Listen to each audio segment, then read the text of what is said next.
आम्ही फक्त कडक कपडे घालायचे, भारीतले ब्रँड प्यायचे आणि भारीतली केस काळी करायची आणि भारी मोबाईल वापरायचे, म्हणजे आम्ही सुधारला? अरे ईश्वरासारखी भाऊ रडला, बहिणीच्या दारात जाऊन रडला, पण तिनं सही नाही केली. थोरल्याच्या मुलीचं लग्न मोड नाही इतकी धाकट्याची कमेंट गेली. कुठे आम्ही? थोरल्याच्या मुलीच्या साखरपुड्याला धाकटा नाहीये. गैरहजर आहे तो. खोटं आहे का? मला घोडाला फक्त खोटं आहे का सांगा. कुठे आम्ही? कडक कपडे घातले म्हणजे सुधरत आम्ही? मी 10 वर्षापूर्वी तुम्हाला कीर्तनात म्हणत होतो, असा काळ येईल महाराज की माणसं माणसाच्या जवळ राहणार नाहीत. आला. शेतकऱ्याची गाय मेली तर ती पुरली जाते, शेतकऱ्याचा बैल मेला तर तो पुरला जातो. त्याच्यापेक्षा वाईट माणसं जाळलंय. 40% प्रेत वडीत नेलेत रे, वडीत नेलेत. आणि 40% प्रेत कधी पेटवले कुणाला माहीत सुद्धा नाही झालं. मला बापाच्या अंत्यविधीला मुलगा नाही, मुलाच्या अंत्यविधीला बाप नाही. नवरा मेला बायकोला माहीत नाही, बायको मेली नवऱ्याला माहीत नाही. 500 एकर जमिनीचा मालक पण स्वतःचा पोरगा तोंडात पाणी ओतायला नव्हता. हे चाललंय ना. हे फक्त माईक हातात आला का शानपणाच्या भाषा मारायच्या आणि धर्माचे तत्व सांगायचे लोकांना. चाललंय फक्त. हा, एखादा म्हणा ना बैल गाभण, आपण म्हणायचं साहेब बैल झाला आणि बैलाला गोरा झाला आणि त्याचं दूध तुम्हाला चहाला दिलं. एकदम बरोबर. इतका समाज संपला. काय मत आहे तुमचं? अजून 5 वर्ष थांबा, याच्यापेक्षा भयानक काळ येईल. का? माना नाही तर नका मानू, नीतीचा आणि निसर्गाचा संबंध आहे. हे तुम्हाला पटतंय का सांगा? म्हणून सगळ्या म्हाताऱ्या माणसांना पुण्यस्मरणाच्या कीर्तनात पाया पडून सांगतो, लक्ष्मी यायची वेळ आहे, दिवाळीचा काळ आहे. मी तुमच्या मुलासारखं माझं एक वाक्य ऐका. प्रत्येक म्हाताऱ्यानं मरण्याच्या अगोदर तुमचे खाते फोडून मरा. उद्या पहिला तलाठी गाठवा, उद्या शनिवार आहे. आणि काय तुम्हाला कोणाला बिगाभर द्यास द्यायची ती द्या, पण उतारे क्लिअर करून मारा.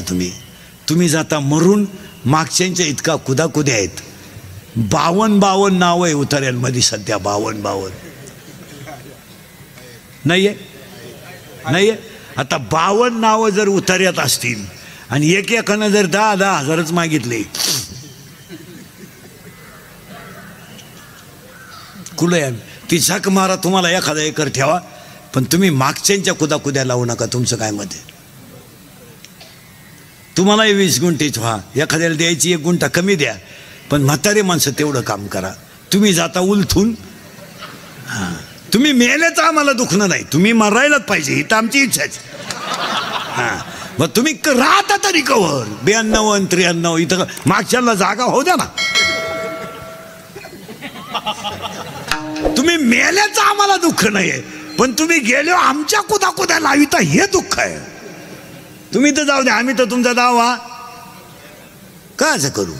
चांगल्या माणसांनी बापाच्या दाव्याचे नाहीचे पैसे बुडवले. आता हे पवार परिवाराने एवढा मोठा कार्यक्रम केला नाही तर कायचे दावे आणि कायचं काय. 5 वर्षानं दावे सुद्धा बंद होणार आहेत. लग्न तर जवळजवळ बंद झाले. काय राहिलं? कवाय जमवत आणि कवाय लागत आहे. भाजतही लग्न ना आषाढतही लग्न. लग्नांचा विषय मिटला. तसे दाव्याचं सुद्धा पॅकेज निघणार. जर 8वा आयोग झाला ना,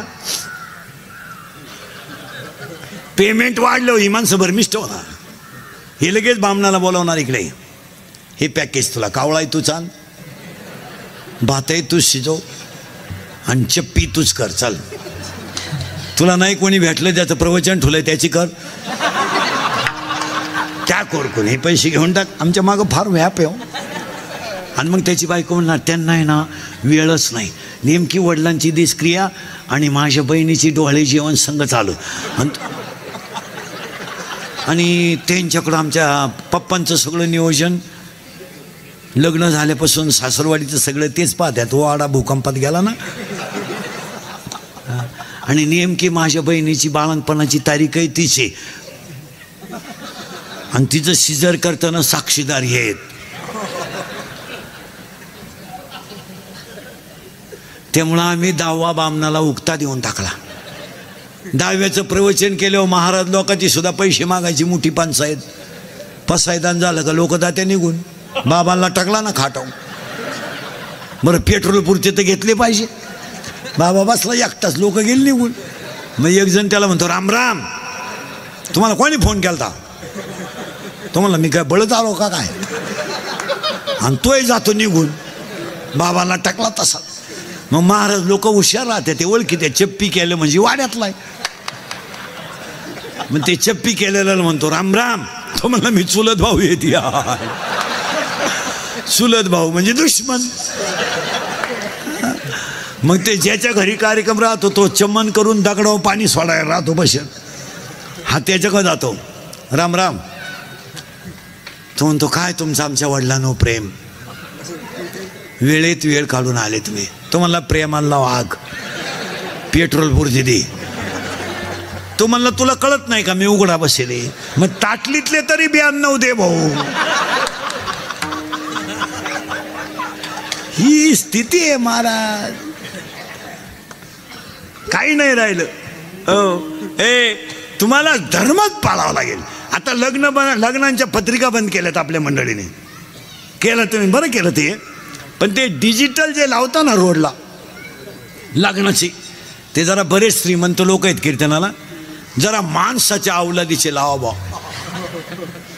का तो एकट्यानंच पराक्रम केला, बाकीचं गाव वांझुट आहे का काय? ती नवरीवर फाट्या बावलीची, ते कब्र बांड नवरदेव. अरे त्यांचे फोटो जरा नीट लावा.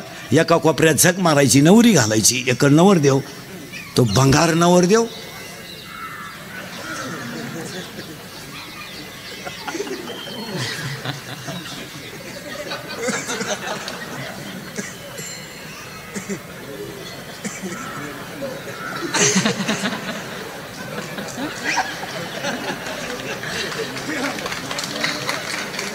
मग ती नवरी तिकडं झक मारायची, लांब उभी करायची ना त्याच्या पुढं.